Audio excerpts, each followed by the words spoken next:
유럽 지도에서 대부분의 사람들이 이름조차 잘 모르는 곳이 있습니다. 트란스니스트리아입니다. 몰도바 안에 있는 이 얇은 러시아 통제 지역은 30년 동안 모스크바의 유럽 서쪽 최전방 전초기지였으며 이제 러시아는 단 한 발의 총성도 없이 이 육로를 잃을 위기에 처해 있습니다. 가장 최근이자 가장 눈에 띄는 징후는 2026년 6월 24일에 나타났습니다. 루마니아와 몰도바의 통합을 선언하는 법안이 루마니아 의회의 하원을 통과하자 모스크바가 발끈했다. 하지만 텍스트를 자세히 보면 그림이 달라집니다. 그 법안은 루마니아의 반유럽연합, 반북대서양조약기구, 친러시아 소수 정당인 SOS 루마니아의 작품이며 투표가 아닌 묵시적 채택이라는 허점을 통해 통과되었습니다. 정부와 의회위원회는 모두 부정적인 의견을 제시했습니다. 산두 대통령은 이를 단호히 거부했습니다. 그녀에게 이것은 통합이라는 개념 자체를 실추시키려는 모스크바의 도발입니다. 그러나 그 잘못된 움직임조차도 하나의 진실을 드러냅니다. 모스크바가 도발로도 막을 수 없는 흐름이 있으며 그 두 채널이 동시에 열렸습니다. 첫 번째 채널이자 실제 문은 유럽연합입니다. 2026년 6월 15일 몰도바의 유럽연합 가입 협상에서 첫 번째 장 클러스터가 공식적으로 열렸습니다. 그 기술적인 표현은 구체적인 의미를 가지고 있습니다. 장 클러스터는 가입 협상의 가장 기본적인 주제인 법치, 정의, 그리고 기관의 개방을 의미합니다. 그래서 몰도바는 후보국에서 협상 테이블에 앉은 협상국으로 발전했습니다. 정부의 목표는 2028년쯤에 완전한 회원국이 되는 것입니다.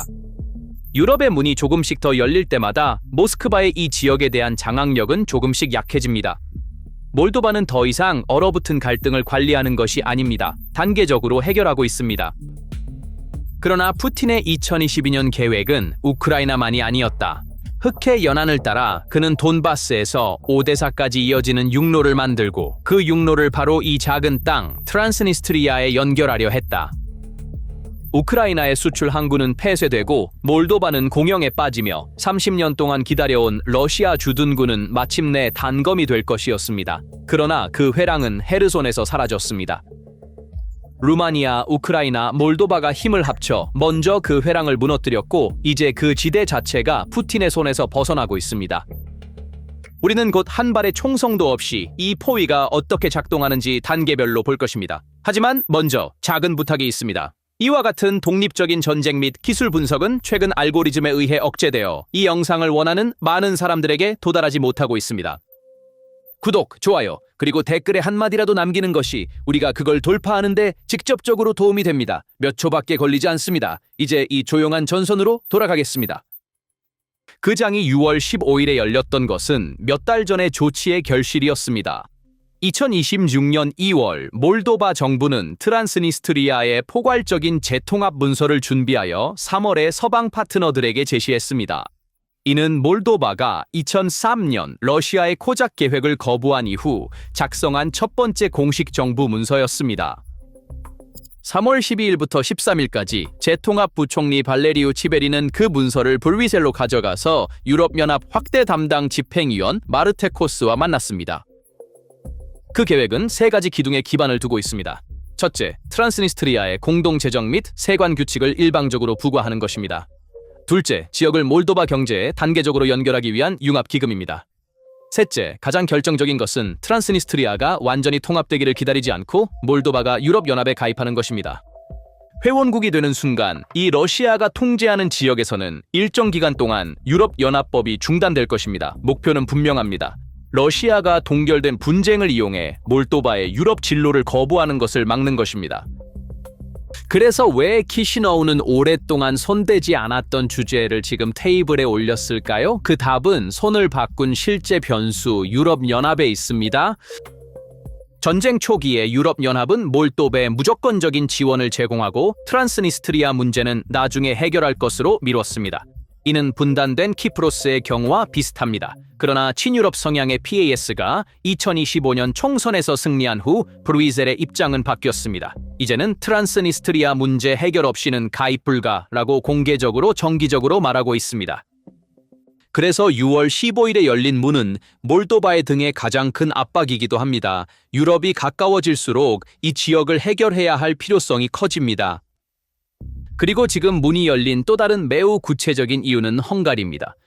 2년 넘게 빅토르 오르반은 우크라이나와 몰도바에 대한 유럽연합 회담을 거부했습니다. 패키지 접근 방식으로 우크라이나와 묶인 몰도바의 파일도 함께 인질로 잡혀 있었습니다. 2026년 4월 12일 오르반은 16년 만에 선거에서 크게 패배했습니다. 그의 후임자 피터 마자르가 헝가리 소수민족 권리에 대해 키이우와 합의를 이루고 거부권을 철회했습니다. 유럽연합 내에서 러시아의 가장 유용한 동맹국이 선거에서 패배했고 6월 15일에 개방이 가능해졌습니다. 그렇다면 왜 이 세 나라 중 두 나라가 이렇게 얽혀 있는 걸까요? 그 뿌리는 역사에 있습니다. 몰도바와 루마니아는 한때 하나의 국가였습니다. 몰도바 사람들의 대다수는 민족적으로 루마니아인입니다. 그들이 사용하는 언어는 루마니아어입니다. 제1차 세계대전과 차르 러시아의 붕괴 이후인 1918년에 오늘날 몰도바의 핵심인 베사라비아는 루마니아 왕국에 합병되었고 1940년까지 루마니아의 일부로 남아 있었습니다. 그러다가 1940년에 몰로토프-리벤트로프 조약의 비밀 의정서를 통해 소련이 그 지역을 합병했습니다. 소련은 그것을 몰도바 소비에트 공화국으로 만들고 강력한 러시아화 정책을 시행했습니다. 그래서 몰도바와 루마니아를 구분짓는 것은 사람들의 차이가 아니라 모스크바에서 그어진 경계선이며 그 경계선은 오늘날 점차 지워지고 있습니다. 여기 루마니아의 가장 조용하지만 가장 깊은 움직임이 있습니다. 바로 여권입니다. 루마니아는 1940년 이전 루마니아에서 태어난 조상을 둔 몰도바인들에게 간소화된 절차를 통해 시민권을 부여하며 이는 곧바로 완전한 유럽연합 시민권을 의미합니다. 현재까지 85만 명 이상, 일부 집계에 따르면 거의 100만 명에 가까운 몰도바인들이 루마니아 여권을 취득했습니다. 이는 대략 몰도바 인구의 4분의 1에 해당합니다. 마이야 산두 대통령 자신도 루마니아 시민입니다. 몰도바인들의 눈에는 루마니아 여권이 오래전부터 유럽으로 가는 열쇠가 되었습니다. 여론조사도 이를 확인합니다. 아인에스크오프의 연구에 따르면 약 72%의 루마니아인들이 통일에 찬성한다고 말하며 몰도바 측에서는 에이테의 연구그룹이 지지율을 38%로 측정합니다. 해외에 있는 몰도바인들 중에서는 그 수치가 60%를 넘습니다. 몰도바 내에서 지지는 아직 다수는 아니지만 방향은 수년간 한쪽으로 향해 왔습니다. 의미는 놀랍습니다. 러시아가 러시아어 사용자를 보호하기 위해 여권을 나누어 주려고 했을 때 수백만 명의 몰도바인들은 이미 유럽의 여권을 주머니에 넣었습니다. 한쪽에는 모스크바의 종이 카드가 있고 다른 한쪽에는 부쿠레슈티가 수년간 조용히 엮어온 진정한 유대가 있습니다. 그리고 몰도바 지도부의 목표도 분명합니다. 산두 대통령은 유럽연합 가입을 민주적이고 자유로우며 주권을 가진 국가로 생존하기 위한 유일한 현실적인 전략으로 설명합니다. 여권이 유대였다면 에너지는 사슬이었고 루마니아는 그 사슬을 조용히 끊었습니다. 수십 년 동안 몰도바의 가스와 정의는 러시아의 소나귀에 있었습니다. 그리고 가장 쓰라린 점은 이것이었습니다. 몰도바 전력의 70에서 90%가 트란스니스트리아의 쿠치우르간 발전소에서 나왔다는 것입니다. 이는 몰도바가 매년 수백만을 자국 내 분리주의 지역에 지불함으로써 사실상 자국의 분열을 자금 지원하고 있다는 것을 의미했습니다. 바로 이 지점에서 루마니아가 개입했습니다. 먼저 가스입니다. 루마니아의 트란스가즈와 유럽연합의 지원으로 건설된 이아시웅게니 키시나우 가스 파이프라인은 이제 완전 가동 중입니다. 몰도바는 이제 러시아 라인이 아닌 유럽 시장에서 가스를 구매합니다. 그 다음은 전기입니다. 에너지 독립선이라고 불리는 불커네슈티 키시너우 고압선은 2025년 12월에 완공되었습니다. 이 선이 하는 일은 간단하지만 혁신적입니다. 이 선은 몰도바를 루마니아를 통해 유럽 전력망에 직접 연결하여 트란스니스트리아를 완전히 우회합니다. 그래서 이제 쿠치우르간의 플러그는 몰도바의 손에 있습니다. 이제 2025년 1월 1일로 돌아가 봅시다. 그날 러시아는 트란스니스트리아에 대한 가스를 차단했습니다. 이는 몰도바를 위기로 몰아넣고 친유럽 정부를 선거에서 무너뜨리려는 의도로 보입니다. 하지만 함정은 이미 무력화되었습니다. 루마니아는 이미 탈출구를 마련했습니다. 러시아의 가장 큰 카드인 에너지 무기는 부쿠레슈티의 조용한 기술 덕분에 역효과를 냈습니다. 그래서 키시너우는 어떤 무기로 이 땅을 얻었을까요? 그중 어느 것도 화약 냄새가 나지 않습니다. 첫 번째는 가스입니다. 30년이 넘는 기간 동안 트란스니스트리아의 경제는 러시아의 무료 가스에 의존해 왔습니다. 그러나 이 밸브가 2025년 1월 1일에 닫혔을 때 그 결과는 치명적이었습니다. 2025년에 트란스니스트리아의 국내 총생산은 18% 감소했으며 같은 기간 동안 몰도바는 2.7% 성장했습니다. 산업 생산량은 30% 감소했고 현재 이 지역은 1989년 수준의 약 4분의 3만을 생산하고 있습니다. 두 번째 무기는 경제의 혈관에서 작동합니다. 2024년부터 트란스니스트리아 기업들은 45년간의 면세 혜택 후 처음으로 몰도바 예산에 직접 관세를 지불하고 있습니다. 2,400개 이상의 기업이 몰도바에 등록되어 있습니다. 더 놀라운 것은 트란스니스트리아의 수출 중 71%가 이제 러시아가 아닌 유럽연합으로 가고 있으며 그 무역은 몰도바의 유럽연합과의 법적 관계를 통해 이루어지고 있다는 점입니다. 키시나우는 점차 압박을 강화하고 있습니다. 부가가치세와 소비세는 2026년 6월 1일부터 알코올과 담배 같은 상품에 적용되기 시작했습니다. 티라스폴의 대응은 절망의 순간을 포착한 것처럼 보입니다. 임금과 연금을 지급하기 위해 그들은 기업과 대중으로부터 기부금을 모으는 함께라는 기금을 설립했습니다. 그리고 그 기금에 대한 가장 큰 기부는 지역의 실질적인 주인인 셰리프 홀딩에서 나왔습니다.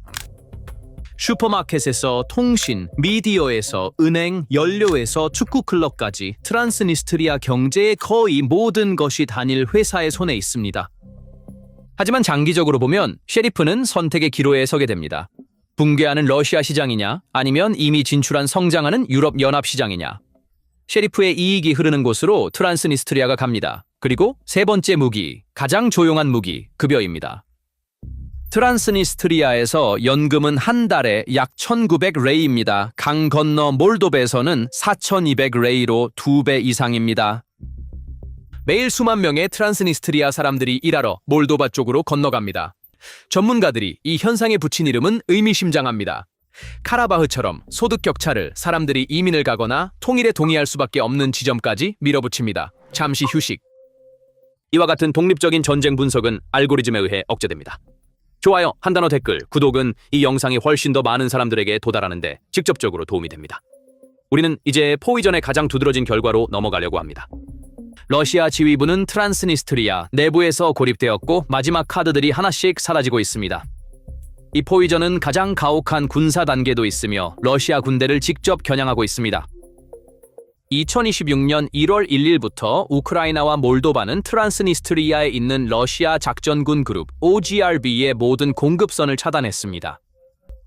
공역이 폐쇄되고 지상 물류가 중단되어 약 1,500명의 러시아 군대가 연료와 탄약 공급이 끊긴 채 지역에 고립되었습니다. 게다가 인원 교체는 이미 2014년부터 금지되었습니다. 그리고 2026년 4월 16일부터 17일까지 몰도바는 더 나아갔습니다. 몰도바는 지휘관 드미트리 젤렌코프, 그의 부관들, 그리고 참모장을 포함한 OGRB의 전체 지휘 계층을 기피 인물로 선언했습니다. 교대가 없으면 어떻게 될까요? 지친 인원들이 무기한으로 고립됩니다. 경험 많은 장교들을 교체할 수 없습니다. 사기는 떨어지고 위기 상황에 대응할 능력은 제로가 됩니다. 그리고 보강할 수 없는 군대는 억지력을 잃습니다. 비상시에 강화할 수 없는 군사 주둔은 신뢰할 수 있는 위협이 되지 못합니다. 그래서 한때 몰도바에 대한 압박 수단이었던 군대가 자원의 소모로 변합니다. 여기서 괄호를 열겠습니다. 러시아는 포기하지 않았습니다. 우크라이나 정부에 따르면 모스크바는 이 지역에서 드론 생산을 늘리고 창고의 본긴을 해제하고 있습니다. 2026년 5월 15일에 푸틴은 트란스니스트리아 주민들에게 러시아 시민권을 쉽게 부여하는 법령을 발표했습니다. 그러나 이 지역 인구의 절반에서 3분의 2는 이미 러시아 여권을 소지하고 있습니다. 따라서 이 법령은 새로운 시민이 아니라 새로운 구실을 만들어냅니다. 그리고 보급이 끊긴 주둔군과 함께 이러한 카드의 힘은 점차 약해집니다. 러시아의 카드 2장이 더 녹아내렸다. 첫 번째는 시한폭탄인 코바스나에 위치해 있다. 트란스니스트리아 북부의 이 마을에는 약 22,000톤의 소련시대 탄약이 저장되어 있으며 이는 동유럽에서 가장 큰 무기고이다. 많은 탄약이 유효기간이 지나서 폭발하면 주변에 엄청난 파괴를 일으킬 수 있을 만큼 위험합니다. 게다가 이 저장소는 우크라이나 국경에서 불과 2km 떨어져 있습니다. 그 1,500명의 러시아 군대에 대한 공식적인 명분은 바로 이 무기고를 지키기 위한 것입니다. 그러나 보급이 끊긴 수비대가 지키고 있는 이 탄약의 산은 더 이상 러시아의 카드가 아니라 짐이 되었습니다. 몰도바는 이를 지렛대로 사용합니다. 이 창고를 안전하게 처리하기 위해 국제 관리가 필요하다고 말함으로써 러시아의 평화 유지 명분을 없앱니다. 두 번째 카드는 가가우지아입니다. 2025년 8월 이 자치지역의 친러시아 지도자인 에브게니아 구추는 러시아에서 금지된 쇼루당으로 불법 자금을 유입한 혐의로 징역 7년을 선고받았다. 구추와 크렘린은 이를 정치적 처형이라고 부릅니다. 몰도바는 이를 불법적인 러시아 자금 지원이라고 부릅니다. 결과가 어떻게 되든 모스크바가 민의로 내세우는 가가우지아 카드는 오늘날 훨씬 약해졌습니다. 이제 서두에서 언급한 그 대계획을 자세히 살펴보겠습니다. 푸틴이 이 지역에서 잃고 있는 것은 작은 주둔지 이상입니다. 2022년 4월 22일 러시아 중앙군구의 부사령관인 루스탐 민네카예프 장군이 드물게 솔직하게 말했습니다.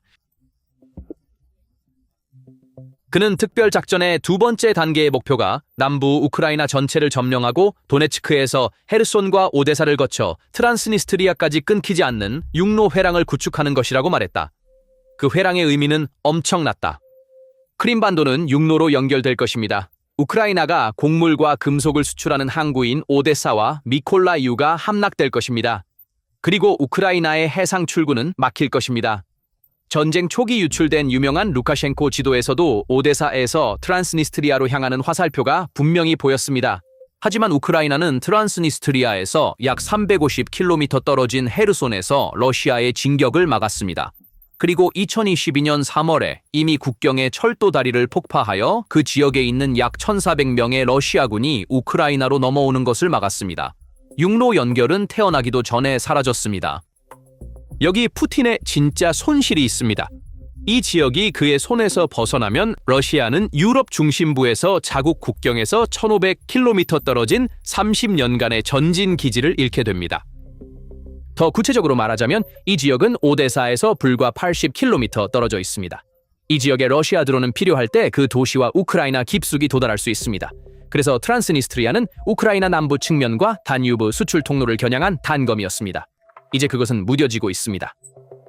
ISW의 평가에 따르면 크렘린은 이 지역을 몰도바의 유럽연합 과정에서 방해하는 카드로 사용하려 했습니다. 그 카드도 사라지고 있습니다. 전체적인 상황은 무자비합니다. 오늘날 러시아는 크림반도, 자체 정유소, 심지어 수도 상공도 보호할 수 없습니다.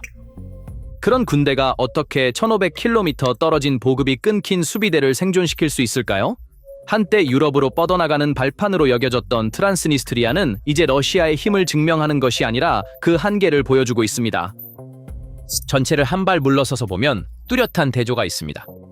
한쪽에는 루마니아와 유럽으로 통하는 문이 열리고 다른 쪽에는 무너지는 러시아의 위치가 있습니다. 긴급함은 여기서 비롯됩니다. 유럽연합회담의 개막, 의회에 도달한 통일 논쟁, 에너지와 여권 라인의 완성은 모두 한 달 안에 이루어집니다. 모든 경로를 통해 창이 동시에 열렸습니다. 몰도바는 무기 대신 가스라인, 세관 규칙, 임금 격차, 여권으로 이 결과를 달성하며 루마니아와 우크라이나와 어깨를 나란히 하고 있습니다. 그리고 이 모든 방정식은 궁극적으로 한 곳, 우크라이나에 달려 있습니다. 몰도바의 자체 계획도 이를 인정합니다. 우크라이나에서의 정의로운 평화가 러시아 군대 철수의 기반을 마련할 수 있습니다. 그래서 이 조용한 전선은 동쪽의 시끄러운 전선과 연결되어 있습니다. 공정하게 말하자면 이 상황은 트란스니스트리아 사람들에게 고통이 없는 것은 아닙니다. 티라스폴은 이를 경제적 압박, 심지어 강탈이라고 부릅니다. 난방할 수 없는 집, 문을 닫는 공장, 이주하는 사람들이 이 포위의 대가입니다. 그리고 몰도바 자체도 이 문제를 수년간 천천히 다뤘습니다. 하지만 방향은 정해졌습니다. 경제적 현실은 매달 이 지역을 몰도바와 유럽에 조금 더 가깝게 만듭니다. 푸틴에게 트란스니스트리아는 몰도바를 통제하고 오데사를 위협하며 유럽에 닻을 내리기 위한 30년의 꿈이었습니다. 오늘날 그 꿈은 막다른 길로 변했습니다. 진짜 질문은 이것입니다. 루마니아, 우크라이나, 몰도바가 단 한 발의 총성도 없이 구축한 포위망이 계속 조여온다면 러시아는 유럽에서 이 마지막 위치를 얼마나 더 오래 유지할 수 있을까요? 그래서 이 모든 것에 대해 어떻게 생각하시나요? 댓글로 의견을 공유해주세요. PPR 글로벌의 독점 분석을 계속 받으시려면 채널을 구독하고 알림을 켜주세요. 저희를 선택해주셔서 감사합니다.